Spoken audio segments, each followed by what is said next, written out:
Hello everyone, welcome to today's masterclass of Summer Film School. My name is Pavel Sladký and it's my pleasure to welcome you here. And it's my pleasure especially to welcome Ildikó Enyediové.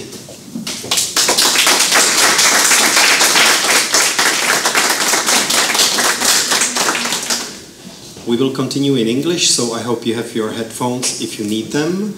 And for the very beginning, we need to know who is here, because there are two very different paths for today's masterclass. So, are there, let's say, industry people? Are there filmmakers, wannabe filmmakers, film writers, people who are anyhow connected to film business? If so, please raise your hands or give us a sign. 1, 2, 3, several. Yeah. So it's like 1/3 of the audience, we might say. So which way do we go? Classical way? Okay. So we do the masterclass in the format of a debate, and you are all welcome to step in the conversation. So please, anytime you feel you have any question, just again raise your hand or give us a sign so we can incorporate your remark or question in the conversation. Or if you will not be like following those topics we will be discussing, then there will be enough time in the end for you to bring up your topic. I would like to maybe start. Yeah. Please ask them before which films they have seen, because that's also a point of orientation. Okay, yeah, that's true. Are there some of you who have seen more than 2 films of Ildikó Enyediové? And the rest maybe 1 or none? Yeah, 2 films or 1 film. Okay, and let's perhaps figure out which is the film which most of the audience have seen. Okay, so who saw On Body and Soul? Most of you. Okay. Story of My Wife? A bit less people. My 20th Century? Again, a few. Simon the Magician? Okay. And any other film? Only a few that are not screened here at the Summer Film School, so it's not that easy to get them seen. So, would you like to start with On Body and Soul? No, I mean, I'm in your hands. It's just information, which is, I think it's useful when we go into details. Otherwise, we are just in generalities, which is not very useful. So, On Body and Soul, and perhaps Simon the Magician got quite a bit of most votes, yeah. As well. Okay. When I was watching or rewatching some of your films, I even kind of thought that On Body and Soul would be a nice title for many of them, many of your films, not just this specific one. Would you agree, or how do you work with this topic of physicality and spirituality, let's say?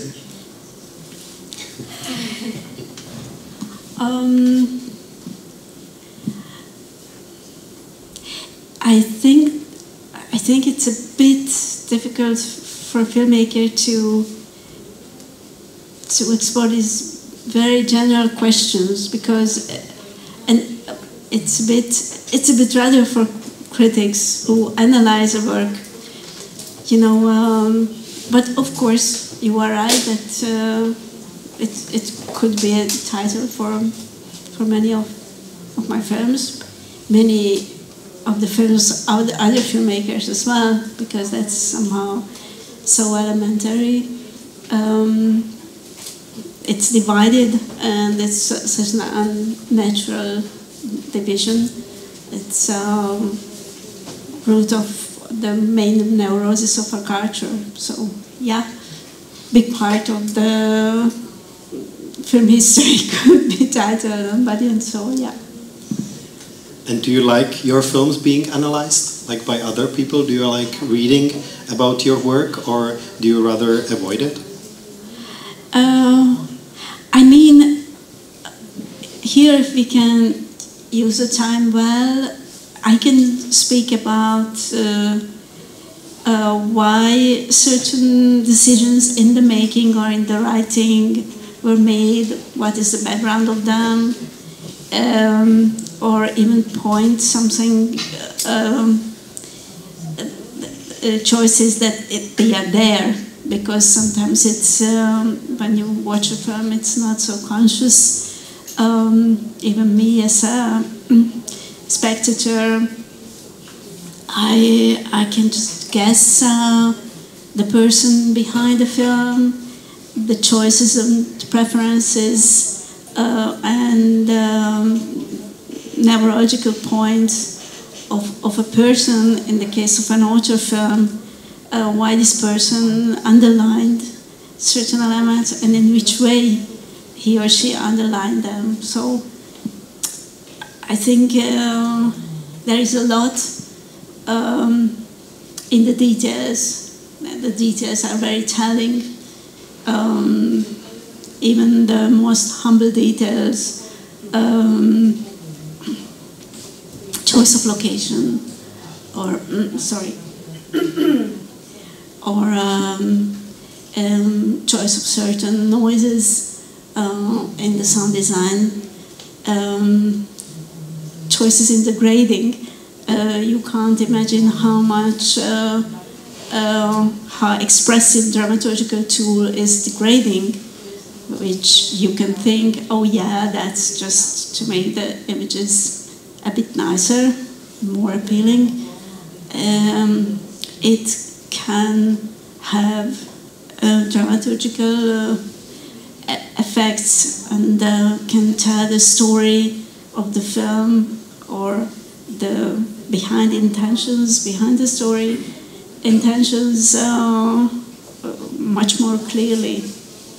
So each time it is a big joy to live through these stages and to be a simple craftsman together with the team, and to know that these simple choices of craft have a meaning, a possibility to express something way beyond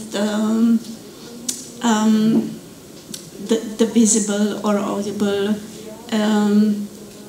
effects you attach to certain tools, certain craft solutions. And could you be more specific in which case one of your films, maybe especially the grading, came out as this key element from the dramaturgical point of view? Absolutely, it's always the case. I try to find an example where, from these two films.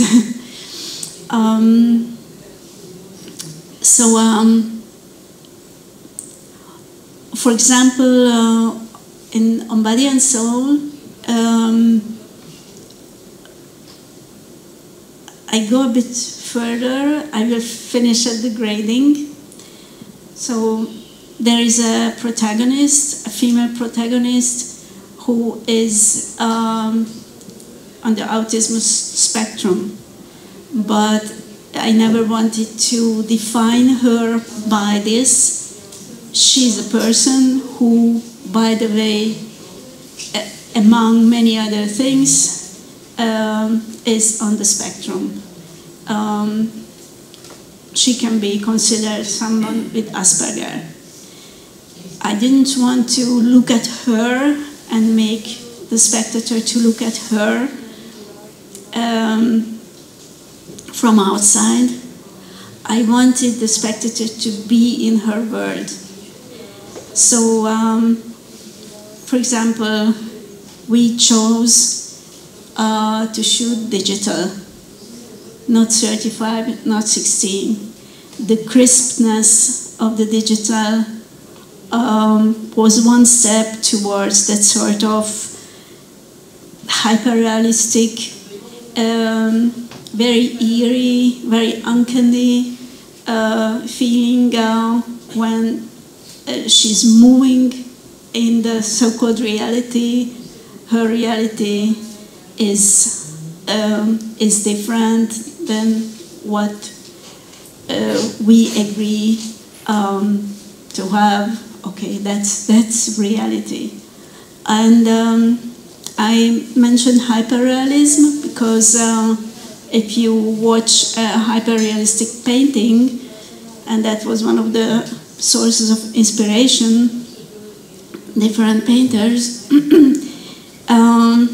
it's really, really real. Yes, it's like a photography. The only difference is that you have a very uncanny feeling in your stomach when you watch it, and you don't know why. The why is that there is no air perspective. Everything which is far away is as sharp as everything which is close. So the effect of the difference of sharpness in our everyday life comes from the thick air which is between me and certain objects. It also modifies the color of the objects. This you don't see in a hyper-realistic painting. So it's a reality from where the oxygen is sucked out. There is no air in it. And you don't realize, but you feel it. Your senses are more intelligent. So, digital, then in the film, most of you have seen it, there are two apartments of the two protagonists, the male and the female. In the case of the male protagonist, we have many objects. We have the apartment on the first floor of a very busy neighborhood, but we feel a noise in the view through the window.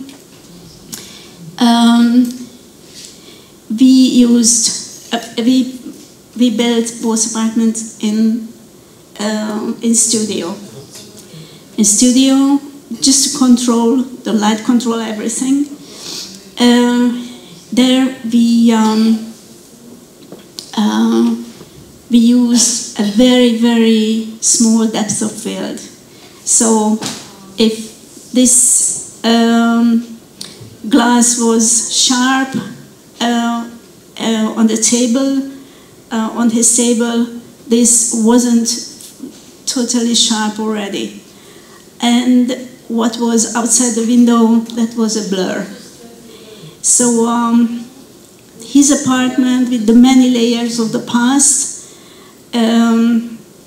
less light, and the very short depth of field made a sort of cave full of past experiences. For Maria, for the protagonist, we used blue screen in the windows. She was living very high. It's a very simple apartment, but it's a high floor. There is only the sky and only the murmur of the town from very far. Because we used long lens, very sharp light, lots of light, what we couldn't produce with the background projection. I don't enter now into the production design, but of course it followed as well. So when you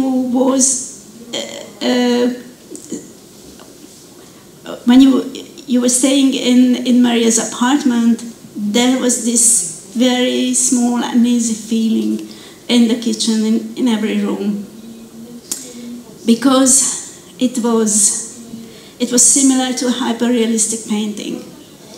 And in the grading, also in those situations where she was in the workplace, she was moving with this sort of being not really part of the space, and we created a sort of very distinct, also with masks, not. So it was quite a complex grading procedure. Spaces of light and shadow, which somehow separated her from the rest of the space. So if this, for example, this grading process was more rude and more expressive, then instead of focusing on Maria, the spectator would focus on me, on the filmmaker. Aha, the filmmaker wants to show this or that. It doesn't mean that one method is better than the other. For example, in a Kaurismäki film, I adore him. I absolutely adore him. But these absolutely lovely, lovely characters of him, they are lovely, lovely puppets. It is Kaurismäki directly who is speaking to us. He is in a very direct conversation with the spectator, and I didn't want that. So I stepped back, and I needed colleagues who understood this fine line, also in sound design, also in many other things, but also in grading, to push a tiny bit this reality, but not too much. Not to make the spectator perceive it consciously, but to feel it in the stomach. That was a bit long, but whatever. But very explanatory, and I'm interested whether you are like the driving force, to say so, throughout this process. You know precisely what you want, what kind of image should be the output, or you have the team and you ask them, can you do this for me, come up with some ideas, how do we do it to end up with image like the one I want?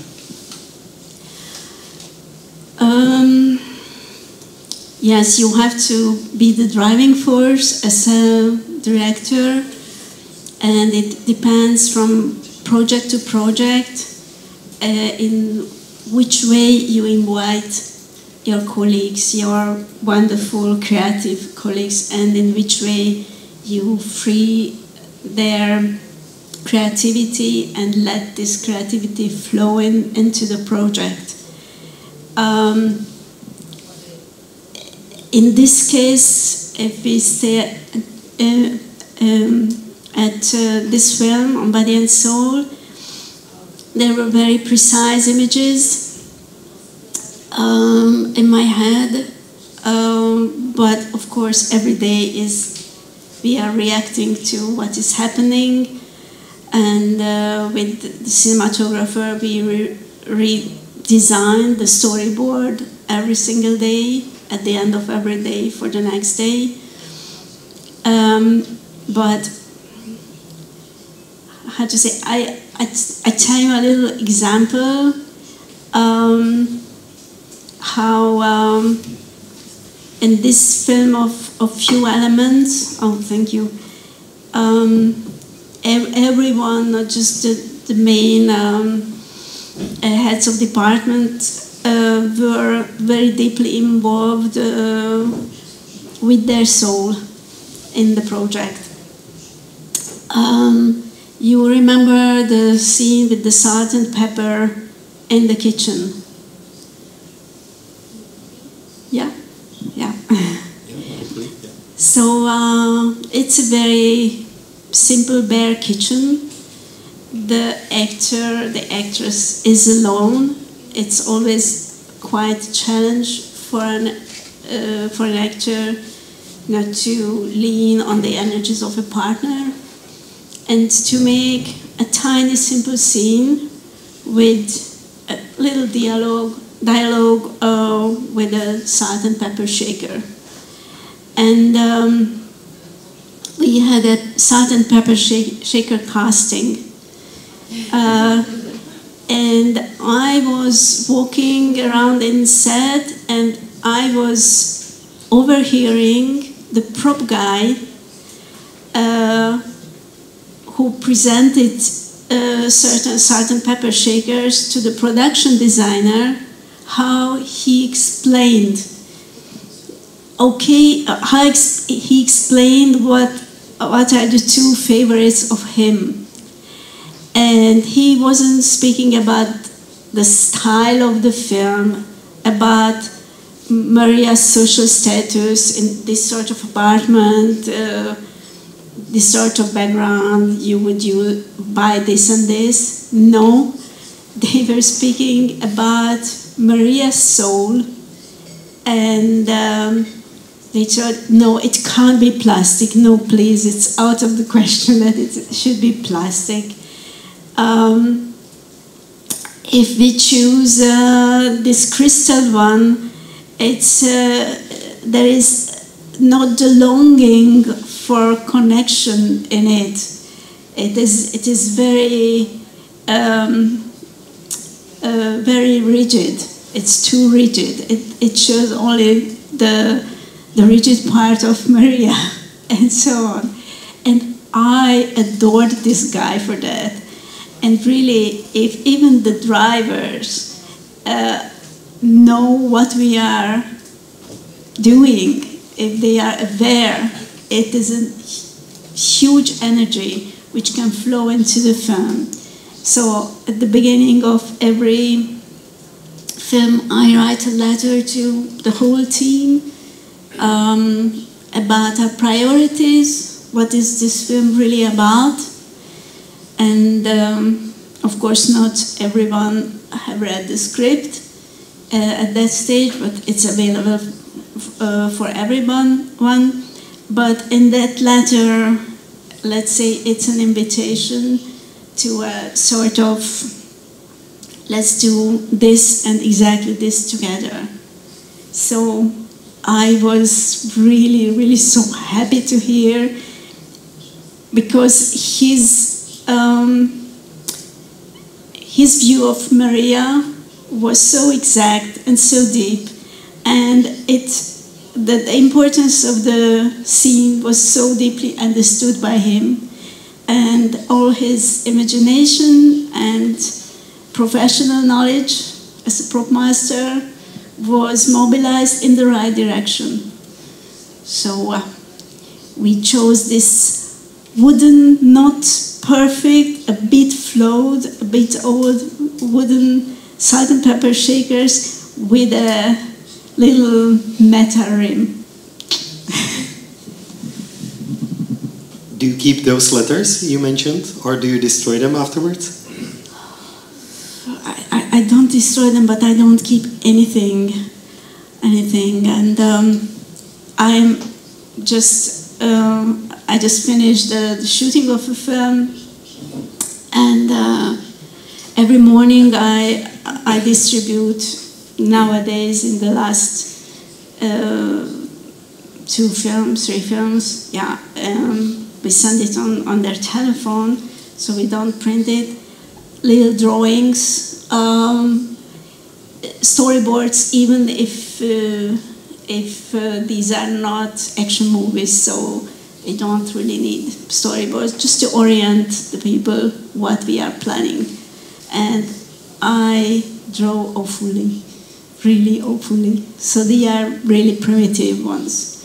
And as a goodbye present, I got a T-shirt with all these drawings on it.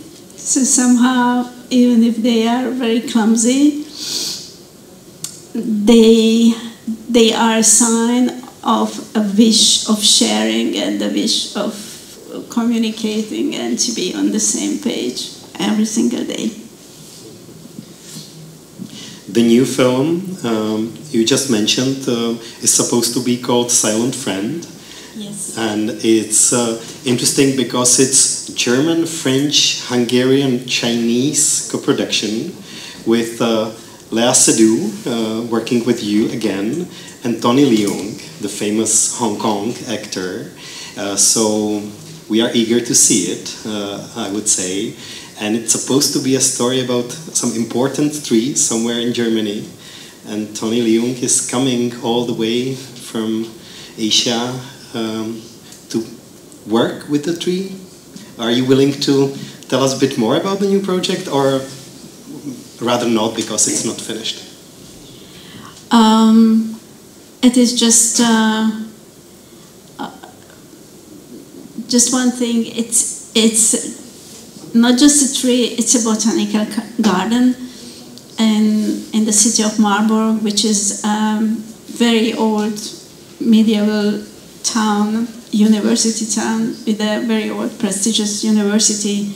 And somehow all the three stories of the film, with three human protagonists and one tree protagonist, is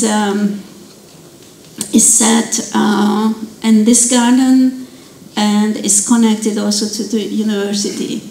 So somehow it is, although in the center there is a ginkgo tree, which just not even 300 years ago returned after 120 million years to Europe, because the only surviving examples of the species were found in China in the 18th century. So even if it is centered around this tree, it's about us humans, about human perception, about the specificity and the changing nature of human perception, and somehow to raise attention to the fact that it's a very specific way of perceiving the world, and there are many others. You have mentioned this salt and pepper casting. There was also deer casting for On Body and Soul. Could you tell us a bit more about working with animals on set? And it's a reoccurring moment in your films. So what does it mean for you? And how was specifically this deer moment for On Body and Soul? I worked with a wonderful animal coordinator who has a big,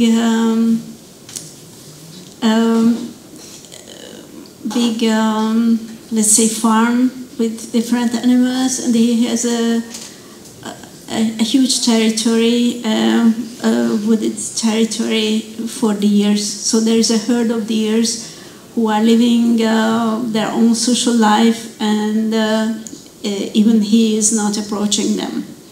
But as he is an animal coordinator working in films, he has also some deers accustomed to shooting situations.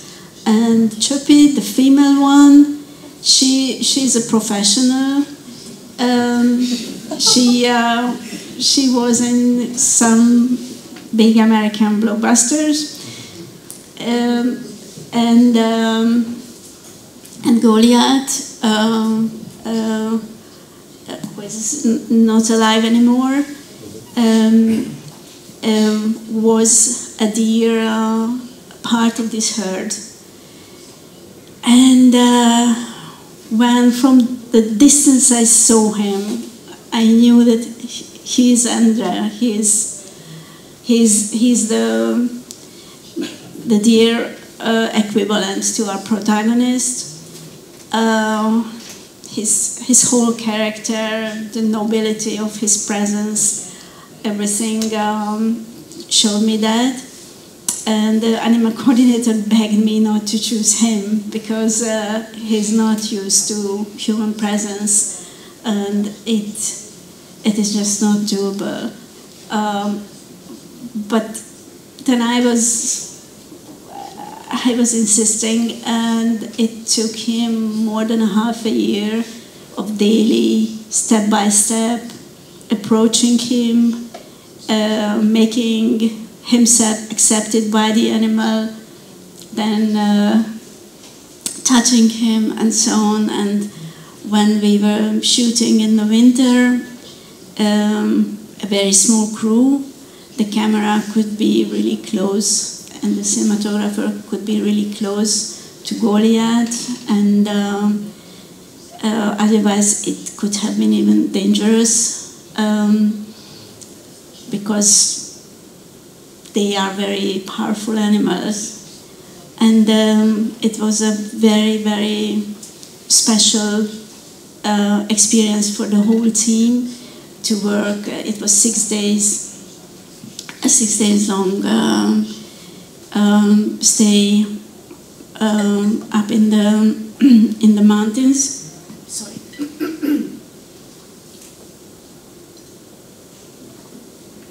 And it was quite a sort of group meditation for us, because you just can't train a deer to anything.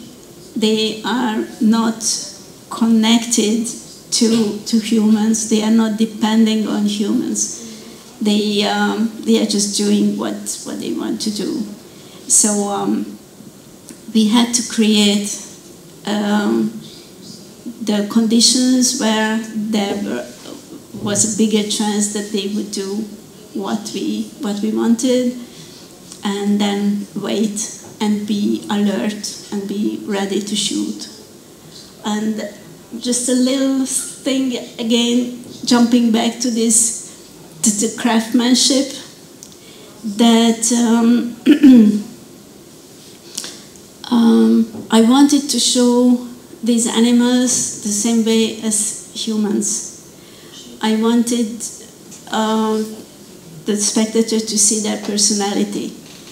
That's why it is edited and framed and edited in the very classical Hollywood way. So you have a close-up, an over-the-shoulder, you have the counter shot, you have a medium shot, then a close-up again.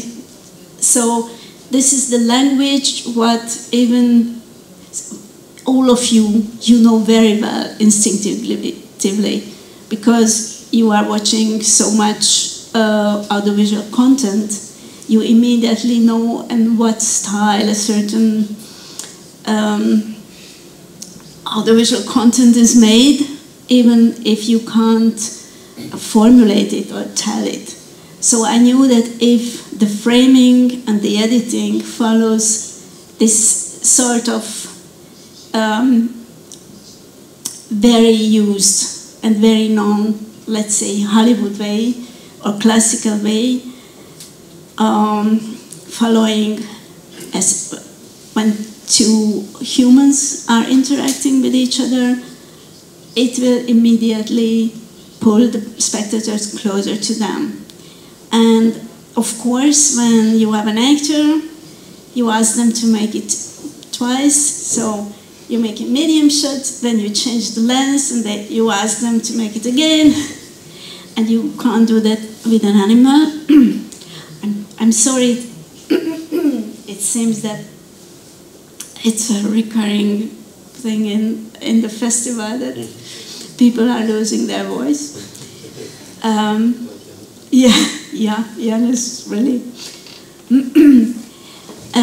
So we had two cameras, very, very close to each other with two different lenses. So in one movement, we could cut from medium shot to a close-up or vice versa, and that again made the spectator feel that, that's like when two actors are conversing. And contrary to this, when we showed the first time Andrea and Maria, it was through their window, observing, a bit like a National Geographic film, observing an animal in their natural habitat, not going close to them. So in the first, when we first presented them in their home, it was very distant and very observing, as if we should observe an animal. Then, of course, we went really, really close to them. But these choices of lenses, choices of where to put the camera, what sort of movement we have, if there is something between the camera and the person which immediately creates a feeling that we are peeking, we are observing someone. These are very, very, very simple tools, but if you use them with a purpose, they become very powerful dramaturgical tools. Maybe one more question about animals, because there is the chimpanzee story in My 20th Century, and there is the dog story inserted in the film. And there is a donkey. Yes, but the chimpanzee is talking. So that's an outstanding example in your films, I would say, that he's telling the story about what happened or what brought him to zoo, what was his major life mistake, basically. So how was this work with animals? It was basically in the beginning of your career in this beautiful film you did. That film is a sort of fairy tale. So it not for one second wants to be realistic. It's my 20th century, and for example, it starts with the birth of two babies. It's very, very far from a real birth. The babies, the twins are popping up and already covered, and so it is very much inspired in the film language by Renoir. Renoir has a wonderful, about 45-50 minutes long film, medium length film. The Little Match Seller, an Andersen tale, and that's Aki Kaurismäki, you mentioned, also dedicated one of his films to this story, or his retelling, by the way. Yeah, in his very own way, yeah. So also the stars are speaking, so why not a chimpanzee? But there the real important protagonist was a donkey who really oriented and pushed a bit the human protagonists when they were really, really lost and clueless. So the donkey appeared each time and just gave a gentle push to them. Even in this mirror maze, in this scene, appears the donkey. Yes, yes. It was a female and had a little child donkey, I don't know the name,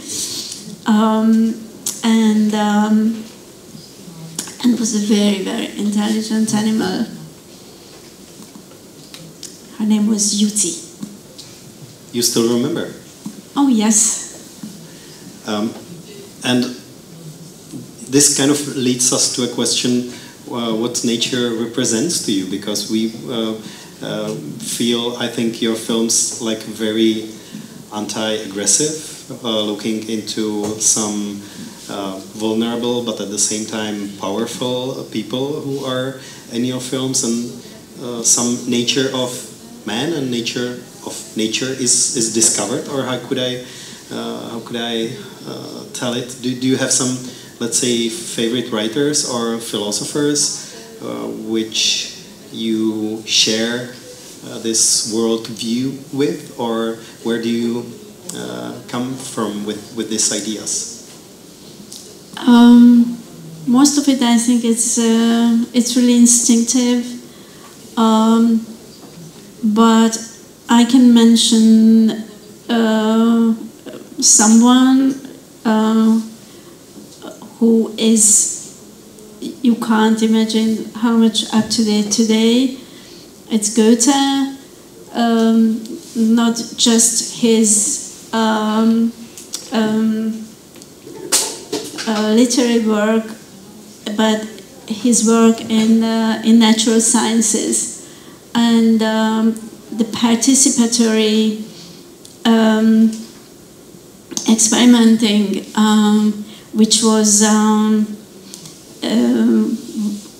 sort of taboo and unprofessional for many years, became the basic and most important change in natural sciences, that the experimenter is part of the experiment from the beginning of the 20th century, and in biology after the Second World War. And many scientists had no idea how much they are following Goethe's path, who was in his time, of course, cherished as a literary person, but compared to Newton, was a lame amateur, and he wasn't. So for a while, the title of the film, of this last film I made, instead of Silent Friend, was Starter Empire, if anyone speaks German, Tender Empire. What is his expression for the nature? Now it seems to be the time when in film industry and in culture in general, questions of kind of leaving the anthropo point of view for, let's say, natural point of view or different kind of point of views is being discussed. What's your opinion? It is discussed so much that there is a sort of countercurrent to pull back a bit from this post-human point of view, because we are human. These are our limitations, our ears, eyes, and so on. Our senses are our limitations. And the important thing, in my opinion, is rather to acknowledge and be open towards other sort of very powerful and very successful and very full and complete ways of perception. We can't, in the 70s there was a very famous essay, how is it feel to be a bat? Because their word is really complete, and they, from our perspective, they miss something elementary what we have, but we generally forget to tell that they have something what we don't have. And I was a teenager in the 70s, and in that period started the first quite naive and a bit new agey experiments with plants, with plant communications. They transform the electric signals impulses of of a plant into graphs or into sound, and then from the 80s these experiments disappeared, and in the last 15-20 years they have an immense surge. So now on a much more refined scientific base they are the mainstream.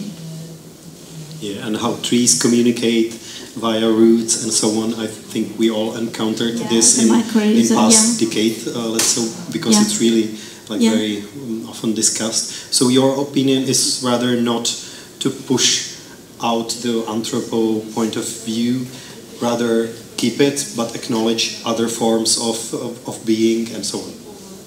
Yes, because we also have to get to know ourselves, and if we just figure out how, for example, how tiny part of the waves we can perceive with our eyes, and that tiny part we call visible light. It can make us humble,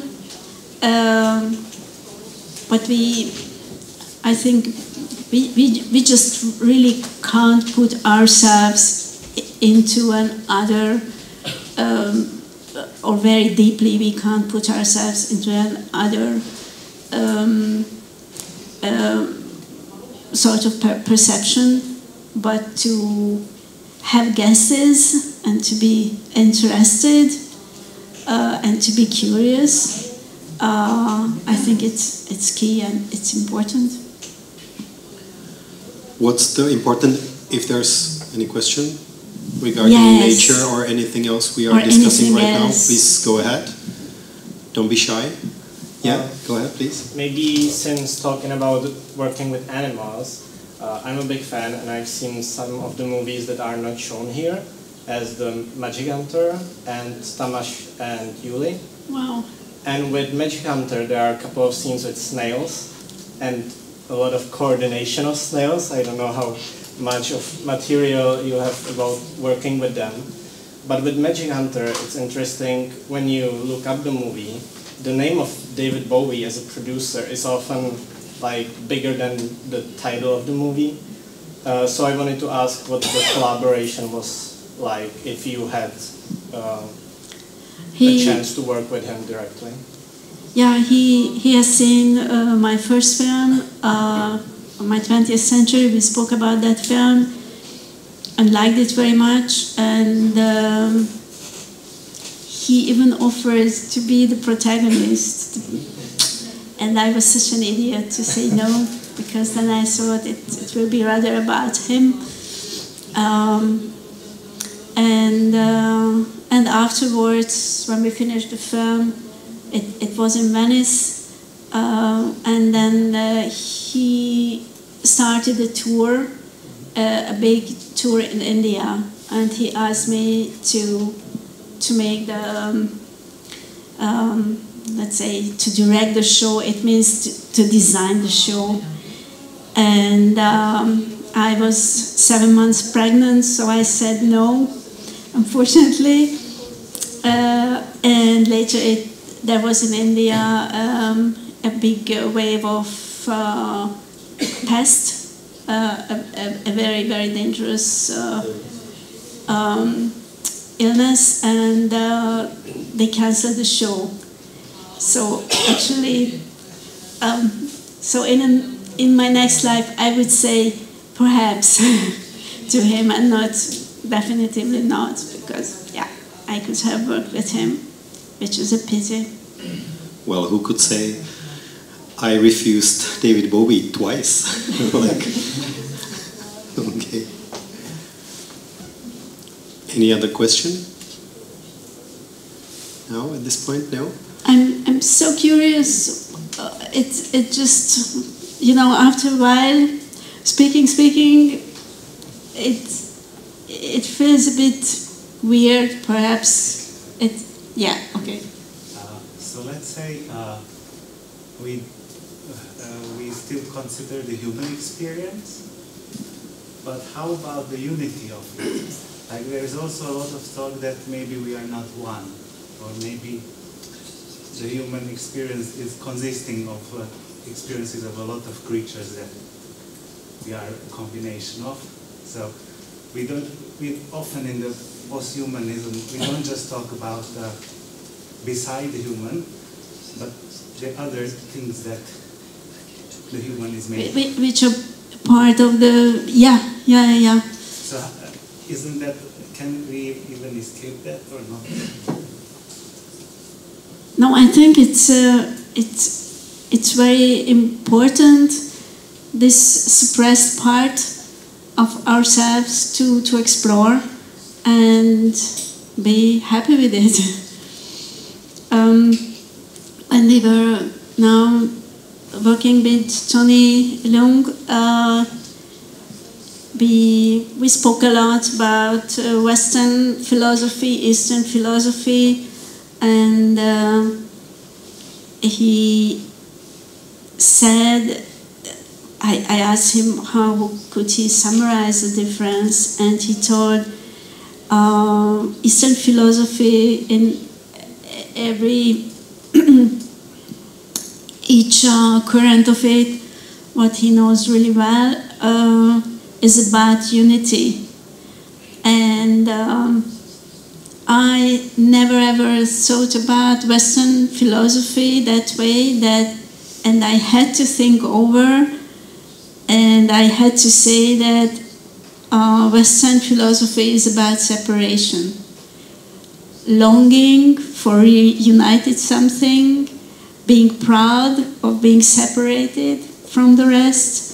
So many versions, but about the separation. So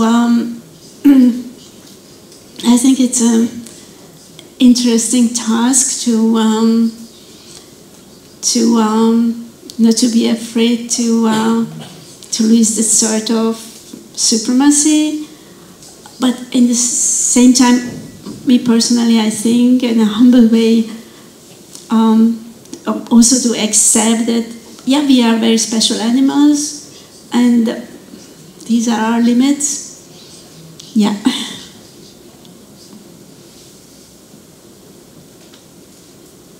I noticed you keep asking for feedback during summer film school after screenings and so on. Have you been told that there were people fainting on the screening of On Body and Soul a few years ago here at summer film school? Partly because of the weather, which was basically the way it is this year, but there were some people fainting because of, there's a slaughterhouse, there were some probably like intense moments for them, and altogether this was also coming out of the film. Have you heard this? I heard it yesterday. I've heard it yesterday, but I must say that it happened in many places, also where the air conditioner was working. And they said also in Prague, also at the Berlinale, not in the main palace, but the Friedrich's Palace, which is even bigger, 2,000 people, and they had to stop the projection. In Warsaw, I was present, and one place also in North America, now I forgot. So somehow what was very touching for me, it was that it wasn't the slaughterhouse scenes, but the suicide scene at the end. And every single person knows when sitting in the cinema that this is an actress. She's not killing herself, so it is, and the slaughterhouse scenes were real. So somehow, for me, it was a very, very touching proof that the people, the spectators, were so deeply involved in Maria.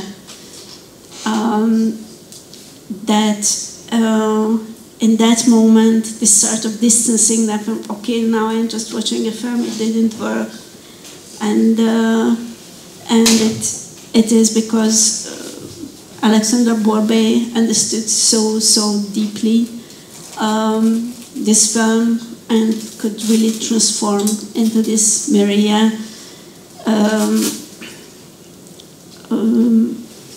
So I think it's the power of her performance, which is not a performance. She's really there, and she's really that person. You really discovered her for cinema. She's a long-time theater actress, but she was completely unknown to international audience till that time.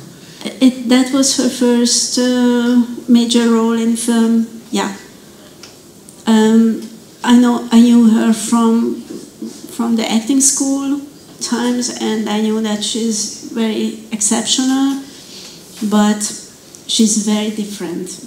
Yeah. Very different. And I wrote the role of the psychologist originally for her, and then it came back to my mind again and again that because of the power of her talent, perhaps she can transform. And that was several months, 3 months long, sort of being together, trying out things, bit speaking, but not so much. It didn't function so much on the verbal level. That somehow we found deep the roots of this sort of Maria in her, and then with her wonderful talent she just pulled it to the surface. And on set we had 2 takes and that's it. I barely had to say anything to her. She was so strong. We have seen her since that time in several Czech and Slovak movies, and I'm sure we can say that none of them stands in the comparison with On Body and Soul, and especially in terms of her on-screen presence, which in this film is almost, I would say, a bit otherworldly. That's beautiful.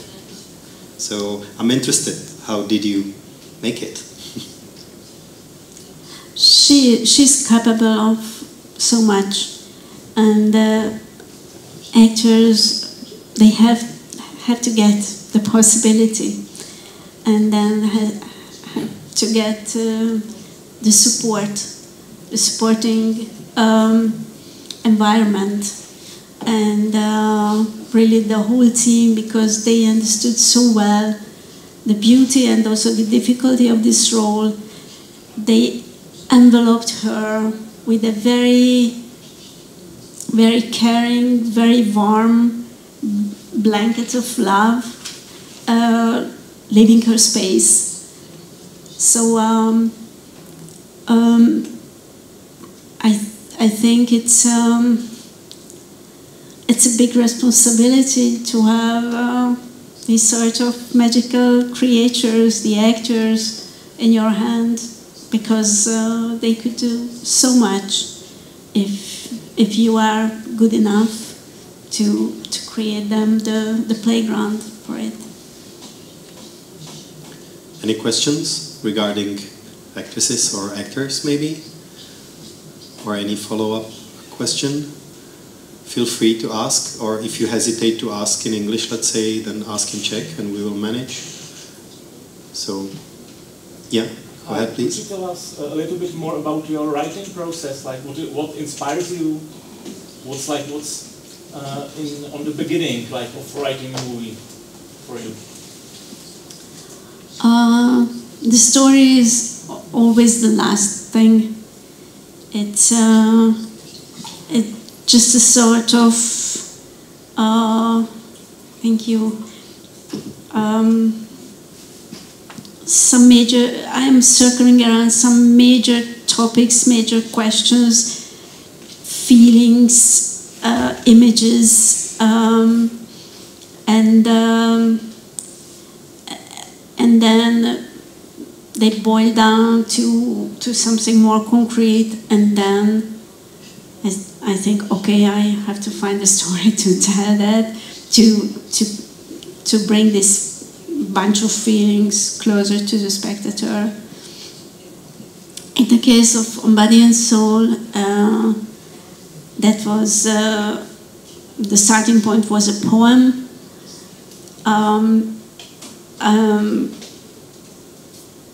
of a poet I really love, and it was not an easy moment in my life, and I just reread that poem and I thought, yeah, I want to make a film about that. And that script, On Body and Soul, it was written, the first version, the first draft was written in 2.5 weeks. And then later I made a second version which took a month, but generally it takes me a year or more. So I wish, again, I will be so quick then. In the case of On Body and Soul, which really it was a sort of trance-like writing, and later I changed very, very few, and generally I write much more scenes. I throw out mini scenes, I rewrite them, I invent totally new scenes, so it's a big, beautiful mess of a year normally, but in this case it was different. And you write in Hungarian, all your scripts, or? This last one, and the two last ones I wrote in English.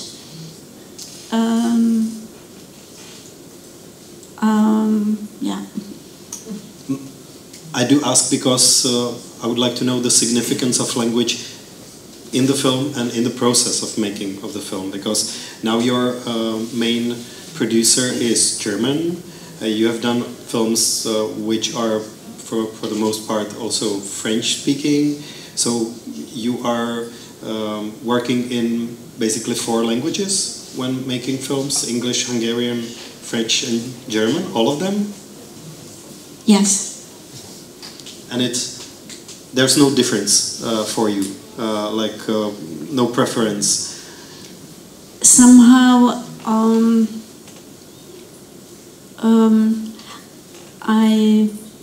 I'm very far from perfect, and as you can hear,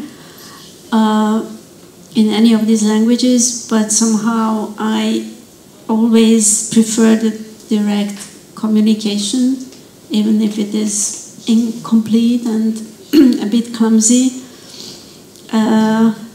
By the way, I really admire the colleagues, the translators who are actually, I beg their pardon because I forgot to be a bit more slow and a bit short.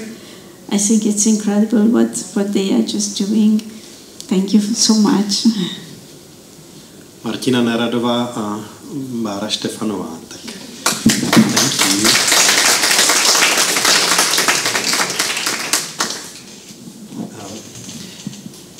In case of Story of My Wife, that's originally a Milan Füst novel. So did it change the process? You were just discussing or answering the question when there is already a story in the form of literature?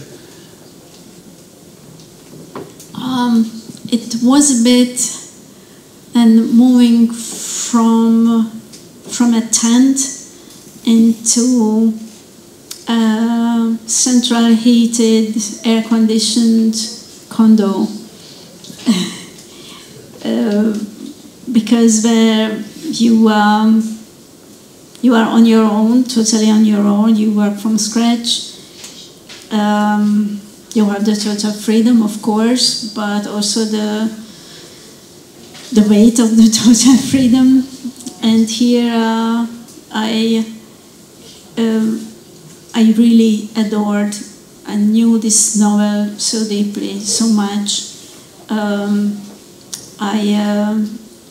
I agreed so deeply with the thoughts, with the philosophy behind it, which was more interesting for me than the story itself, that somehow many months of work was spared in a way for me.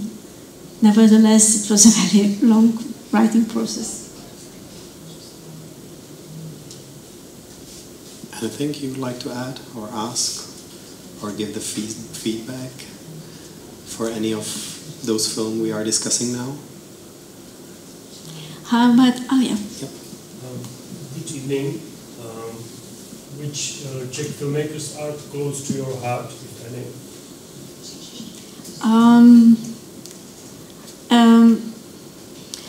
I really love and admire Milos Forman. I have a personal letter from him, handwritten. I think it's so difficult and so rare to make uncompromising films in the socialist times, and uncompromising films in the very tough American market, and he just achieved both. You can't imagine how big that is, how difficult it is. And it's probably not even easy to do films in Hungary today. Let's not open this, it's shitty, yes.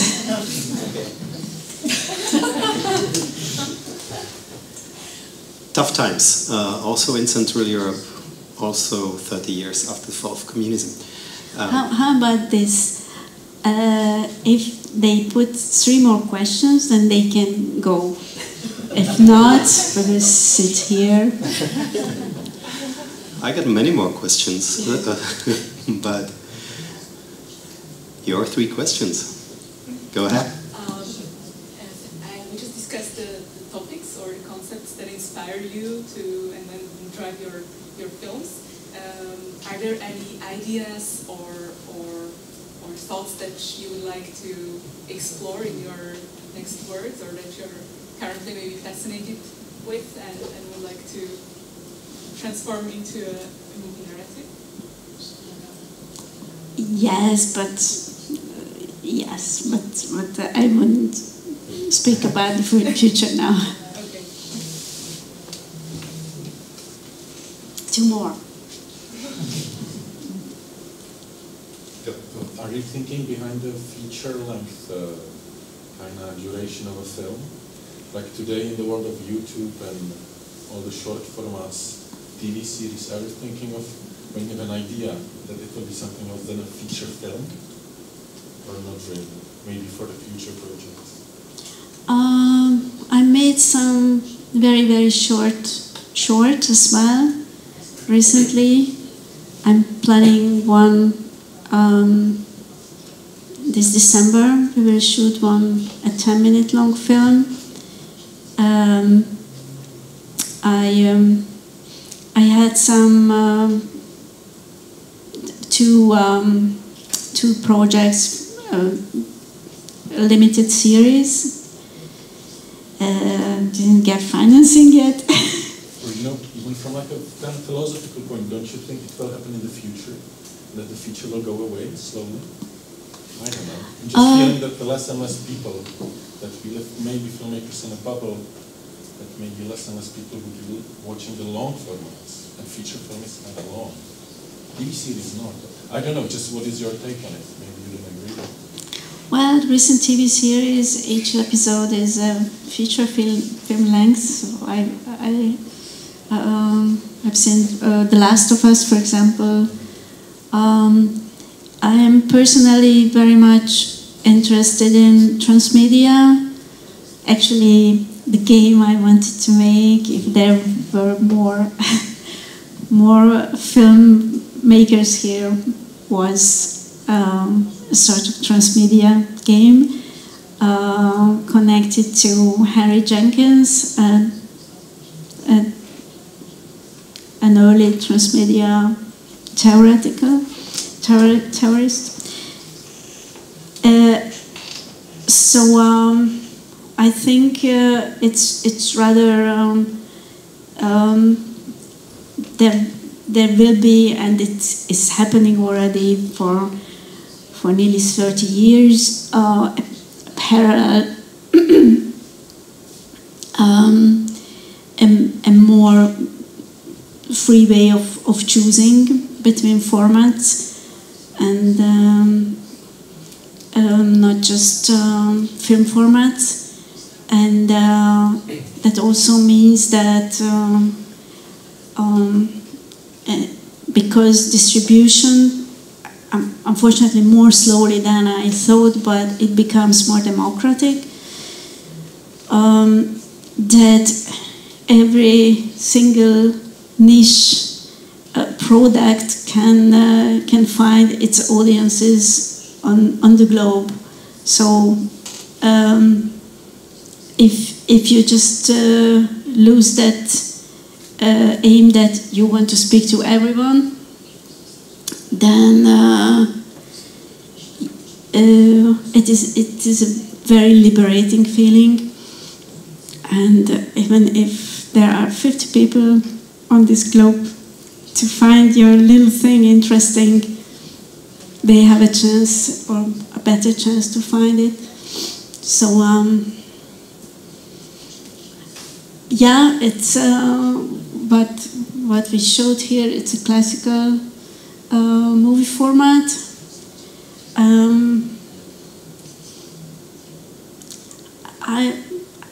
I can't judge. I think in some way it can remain. I started as experimental filmmaker. I followed that part as well, which melted into intermedia, transmedia rather. So why not make very different sorts of things? I sometimes do feel like it's also a matter of point of view when you watch some like serialized content, then you can go to a film festival like this and start with earliest Fellini and continue, and it's a series of films by one author. Or you can like put on your TV every Sunday evening because you are free in that time and watch the film, which is a singular movie, not a TV series. Every like Sunday evening, different film, but it's a kind of serial event then for you. So you can also choose your point of view, not just the film or the thing you are going to observe. Actually, Friday early evenings, that's what my kids are doing. They choose a film every Friday and they see it with friends, and there are these reruns, these film clubs which disappeared absolutely. They re-emerge. My son, who is a game designer and lives in Cologne, is going every week to a small art house cinema which opened in a very shady neighborhood newly, so it's not some which remained from the past, but they just opened it, and yeah, showing old films, and then they are discussing it. So I'm amazed. I would like to have such a little cinema in Budapest again. Maybe to continue this, showing old movies in current days and discussing them. You are the most well known for On Body and Soul. Is there a movie from your catalog that you wish would have the popularity of that movie? Like that feels like a hidden gem? I'm not sure I understood. If there's a movie you've done that is maybe a little underrated, or you feel like not enough people have seen it to appreciate it? Actually, I love very much. I love very much Simon the Magician, and it's always a big relief when it's already 25 years old. It's 25 years old, and when you people are seeing it and reacting to that, it's always a very good feeling. And they just restored it, so it will appear, and that was also a great feeling when my 20th Century was restored, and then had a big release, for example, in France or in Great Britain, and had so many spectators. So, yeah, you can never know. And unfortunately, I'm very surprised that you have seen Magic Hunter, because the negative has disappeared in the hands of a big American company, and we can't restore it. I found this film online, but the quality is very bad, I'm afraid. Yeah, it's probably from a VHS. Yes, exactly. Yes, and the same with Tamáš and Julie. Yeah. Also. God. Yeah. So would you like people rather to watch it in this bad quality or rather avoid it? Was it because how was it?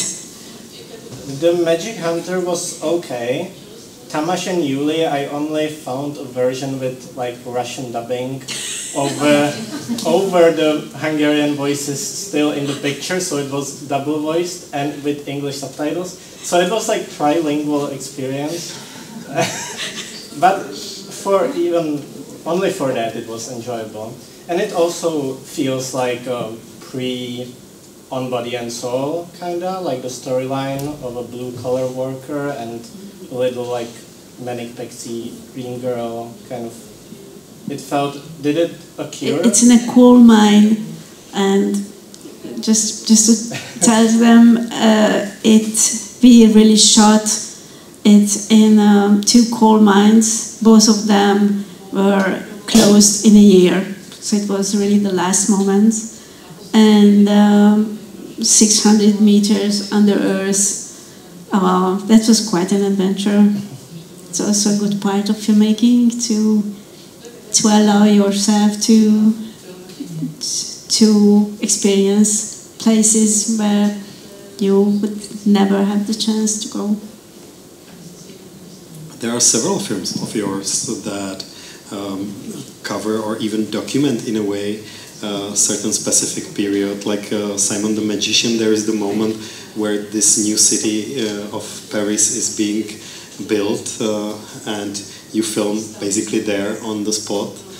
And My 20th Century is a film from 1989, very important year for our region, and it covers the beginning of the 20th century, again, very specific time. So there are some time capsules in your work.